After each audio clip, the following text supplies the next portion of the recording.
¿Funciona la ley de la atracción? Imagina por un instante que estás frente a un lago sereno, sin viento, sin olas. El agua refleja el cielo con tal claridad que apenas distingues dónde termina la nube y dónde comienza el reflejo. Ahora, piensa en la última vez que le hiciste una petición al universo. Tal vez fue un pensamiento rápido, casi tímido, o tal vez un deseo que llevaste contigo por meses, años. Lanzaste esa intención como quien arroja una piedra a ese lago, esperando ver las ondas expandirse. Pero, ¿y si, en lugar de ondas, lo que viste fue solo la misma superficie inmóvil, como si nada hubiera sucedido? Esa es la pregunta silenciosa que tantos cargan. Si la ley de la atracción realmente funciona, ¿por qué algunos juran que sus vidas han sido transformadas, mientras que otros siguen atrapados en el mismo lugar? La respuesta quizás no reside en promesas de cambio instantáneo, sino en algo más sutil y más profundo. Bruce Lipton nos recuerda que nuestro cuerpo es un espejo de las historias que nos contamos a nosotros mismos,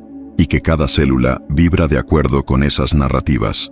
Gregg Braden habla de un campo unificado, una red viva que no obedece a órdenes externas, sino que responde a la sintonía interna, a la coherencia entre lo que sentimos y lo que pensamos. No es diferente de una estación meteorológica, no inventa el clima, no crea el viento, ni pinta el cielo. Simplemente traduce, con precisión, lo que ya existe a su alrededor. Así también es la manifestación. No es el cielo el que cambia al azar, sino la estación que tú eres, registrando y transmitiendo lo que vibra dentro de ti. Tal vez, entonces, la pregunta más honesta no sea ¿funciona o no?, sino ¿estoy emitiendo la señal que activa esa respuesta? Porque, en el fondo, la ley de la atracción no es un botón que se presiona para que la vida suceda. Es más como una danza. Y en esa danza, cada paso lo da lo que sientes, no solo lo que deseas. ¿Qué estás emitiendo ahora? ¿Un reflejo nítido de lo que amas o un eco disfrazado de lo que temes? La falla invisible, querer algo y vibrar lo opuesto. Hay una paradoja silenciosa que vive dentro de nosotros. Pedimos algo con toda nuestra voluntad y al mismo tiempo, sin darnos cuenta, emitimos una señal completamente diferente. Es como extender las manos para recibir luz, pero mantener las cortinas cerradas. No es una resistencia consciente, es un reflejo arraigado, moldeado por memorias emocionales que quedaron impresas en el cuerpo como marcas invisibles. Bruce Lipton describe la mente subconsciente como un piloto automático, un sistema silencioso pero poderoso que mantiene vivas realidades antiguas, incluso cuando la conciencia clama por un cambio. Es como conducir por una carretera nueva, pero con un GPS interno que insiste en recalcular hacia la ruta antigua. El cuerpo, programado por experiencias pasadas, mantiene la vibración que conoce, aunque esa vibración sea de dolor, pérdida o miedo. Piensa en una persona que desea una relación saludable. Puede hablar de amor, soñar con amor, incluso orar por amor. Pero si, en el fondo, el cuerpo aún guarda la memoria del abandono, la vibración que emite no es de apertura, sino de alerta. Es como intentar plantar semillas delicadas en un suelo que aún lleva el veneno de la estación pasada. El campo cuántico no reacciona a las palabras sueltas en el aire, sino a la frecuencia que el cuerpo sostiene a cada segundo.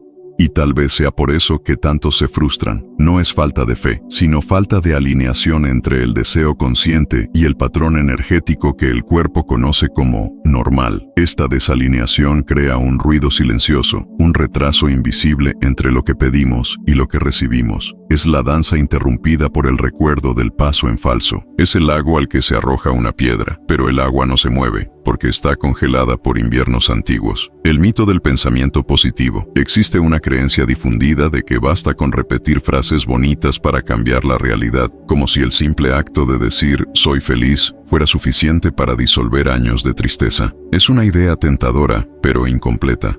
Las palabras tienen poder, sí, pero solo cuando cargan con la energía viva de aquello que afirman. Y esa energía no nace en la boca, nace en el cuerpo. La diferencia entre hablar y sentir es como la diferencia entre mirar la fotografía de un lugar y estar de hecho en ese lugar. Puedes decir estoy en paz innumerables veces, pero si tu corazón pulsa con ansiedad y tu pecho se contrae al recordar el mañana, el campo que te envuelve percibe la disonancia. Gregg Braden llama a esto la oración sentida, cuando la emoción genuina se mezcla con el pensamiento, creando una señal clara, coherente que el campo unificado reconoce como real. La fuerza no está en memorizar frases, sino en transformar el estado interno que sostiene cada palabra. Es como afinar un instrumento. De nada sirve tocar la nota correcta si la cuerda está floja. La música sale distorsionada. Así también sucede con la manifestación. No es la frase la que crea el cambio, es la frecuencia que la sostiene. El pensamiento positivo, cuando está desconectado de la emoción,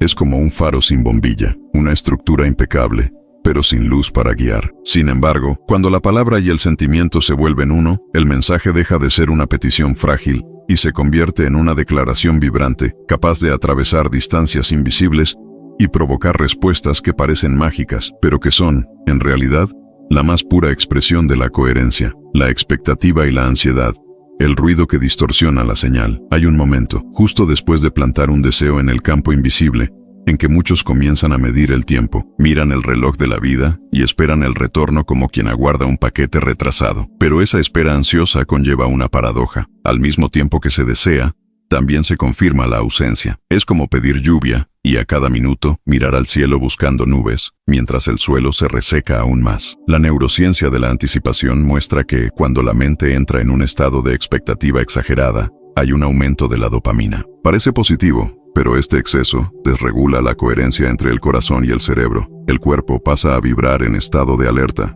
no de confianza. Es una señal mixta, como una música que alterna entre la armonía y el ruido.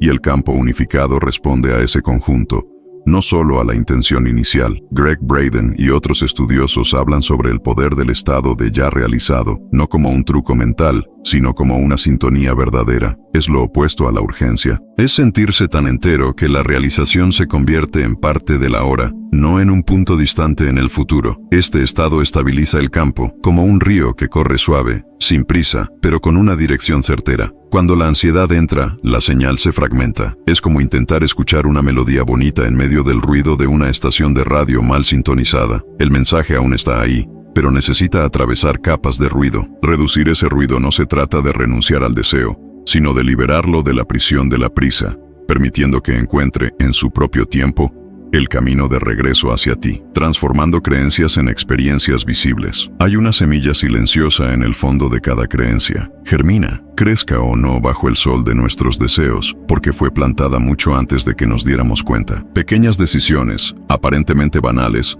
funcionan como agua y luz para esta semilla. Le repiten al campo cuántico qué historia quieres ver crecer. Es en este ritmo casi imperceptible que la vida se transforma. Cuando se identifica una creencia limitante, algo comienza a abrirse. No se trata solo de reconocer que existe, sino de percibir cómo ha moldeado cada gesto, cada reacción. Y, a partir de ahí, elegir reescribir, no a partir de teorías, sino de evidencias reales, experiencias que ya has vivido, y que demuestran que otras posibilidades son posibles. Bruce Lipton nos recuerda que la biología responde a la emoción. Cuando la emoción cambia, el cuerpo responde. Cuando el cuerpo responde, el campo cambia. La historia simbólica del viajero ayuda a comprender. Siempre andaba por el mismo camino, creyendo que la carretera más adelante estaba bloqueada. Un día, por un ligero impulso, cambió el paso. Lo que vio no fue un nuevo camino surgiendo de la nada, sino la revelación de un trayecto que siempre había estado allí, cubierto por una espesa niebla. Con cada paso diferente,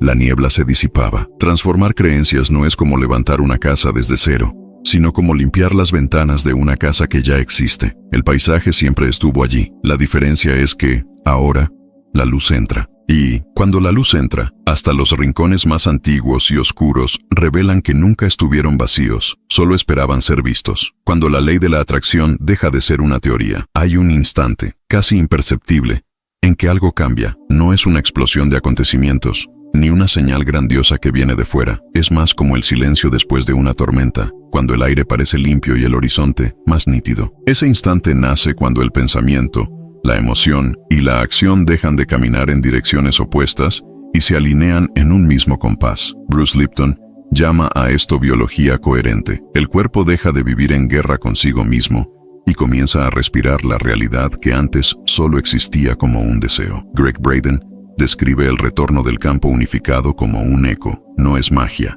es física de la resonancia. Así como un sonido encuentra su frecuencia exacta y vibra al unísono, la realidad también encuentra a quien la sostiene con claridad y consistencia. Cuando esta alineación ocurre, las respuestas ya no parecen casualidades felices, sino encuentros inevitables entre lo que eres y lo que vives. La imagen que mejor traduce esto es la de un espejo límpido. Mientras está empañado por el miedo, la duda o el resentimiento, el reflejo se distorsiona. Pero a medida que se limpia lo que lo oscurece, la imagen surge nítida, no porque el mundo haya cambiado de forma repentina, sino porque tu visión interna se ha vuelto clara. Al final, no es necesario hacer que la ley de la atracción funcione. Ya está en funcionamiento, como un río que nunca deja de correr. La verdadera cuestión es si estamos preparados para oír el sonido de este río, sentir su presencia y reconocer que, desde el principio, la vida siempre ha respondido en la misma medida de aquello que hemos logrado sostener por dentro. Y quizás, en ese reconocimiento, se encuentre el inicio de todo lo que aún está por florecer.